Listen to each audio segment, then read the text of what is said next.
All right, we're back. The big three MLB games, daily challenge, day 2. Did this yesterday for the first time. We're running it back today. Stat pad, MLB quick pick, and the immaculate grid. So we're going to start here with stat pad, and we're doing it in that order. Cubs, 1980 to 2010. Give me Kerry Wood. We're doing strikeouts today. So 2003 Kerry Wood, that was the big year with him and Pryor. Bang. 1980 to 2025 got votes for Rookie of the Year. Let's go with Tanner Bybee. Just a couple years ago in 2023, finished runner-up, if I remember correctly. Oh, Sabathia makes sense.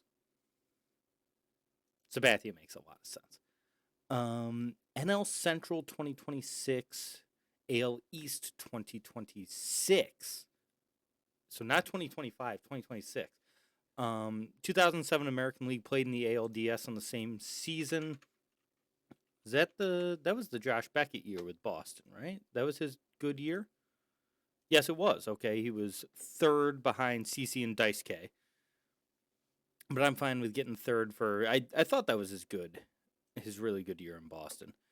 All right, so thus far, this season, in the NL Central and the AL East, for AL East, I'll go Crochet in 2026. Okay, he's got 15. Oh, Gosman leading the way this year in the AL East. But third again for Crochet. I've got two thirds and a second so far to go with the first. And then NL Central. God, I mean, Skeens hasn't been punching tickets like that is the problem. Mizrowski? Go with him? Okay, cool. Yeah, I knew Skeens wasn't going to be on there, but hey, that's a 634. Only beats 78.3% of other scores. Not my best. Not my best, but not my worst either. I'll take having two purples in there. I'll take two firsts in this one. So now we go to MLB Quick Pick. Do this. All right, so again, this one is timed. You get 20 seconds. I do the modern era. It gives you a team, a position, and a season. You have to name a guy that fills all three of those criteria. Require at least 5 games played at that spot during that season. So modern era, 20 seconds on the clock. A 2019 A's reliever, Lee Trevino. Not Lee Trevino. No. Is it? It's Lou. Lou Trevino. Okay. Damn spelling. And plus, I got golf on the mind with Lee Trevino, with this being Masters Week.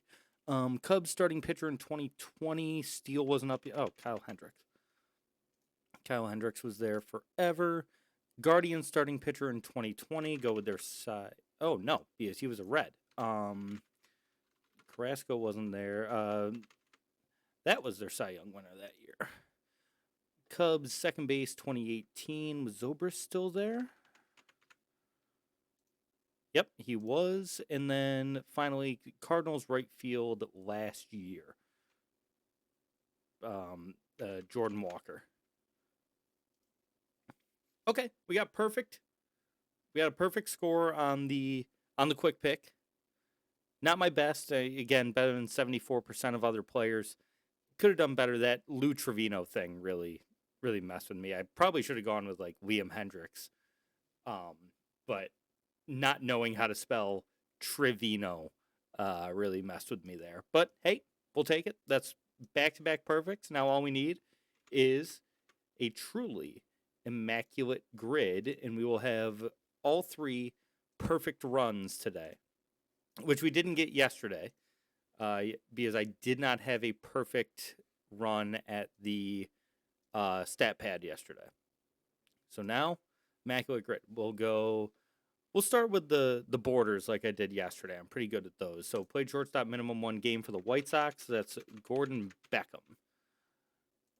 definitely played there at least one game. Yeah, 2%. I'll take that. We'll do the same thing for the Pirates. Second baseman that probably played some shortstop. We'll go with Freddie Sanchez. He should be right there. There we go. 1% for Freddie. And then played shortstop, minimum one game, 10 homer season. Go with one of my favorite old school Red Sox, Rico Petrocelli, who had some great seasons for those 1960s and 70s Red Sox teams. 10 home run season, played catcher minimum one game. People forget this guy was a catcher.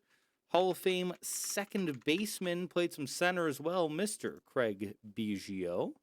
And then a 10 homer season for the Seattle Mariners. Now, obviously, you can go guys like Kyle Seager, Jay Buhner, Ichiro, Ken Griffey. Richie Sexson could be a fun one here, but I'm trying to go deep. Who else was on those mid-2010 Seattle teams that were terrible?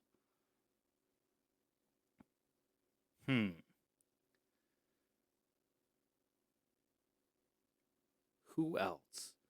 Justin Smoke. And who's the guy? Why am I drawing a blank? He was on the 2013 Red Sox. He played for the Mariners. Mike Carp. We're going to go with Mike Carp. Bang. That's a good one. 0.2%. That feels good. Now, all right. So a Mariner and a White Sox. Who was the catcher? What's his name? He wasn't good. But I believe Miguel Olivo?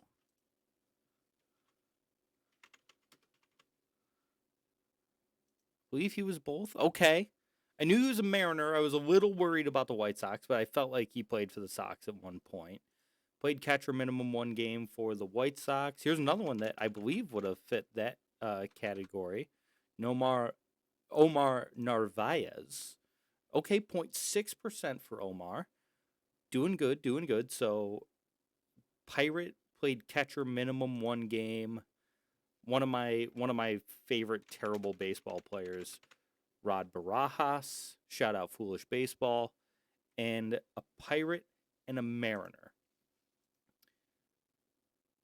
You know what? We'll go with another former catcher. A lot of catchers on this one. We'll go with John Jaso. Bang. So, rarity score of 9. That's an immaculate.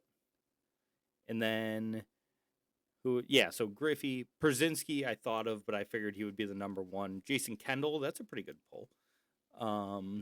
Buhner, mentioned that one. Carlos Santana for Mariners Pirates being the number one is interesting. But yeah, I feel pretty good about that one. Rarity score of 9.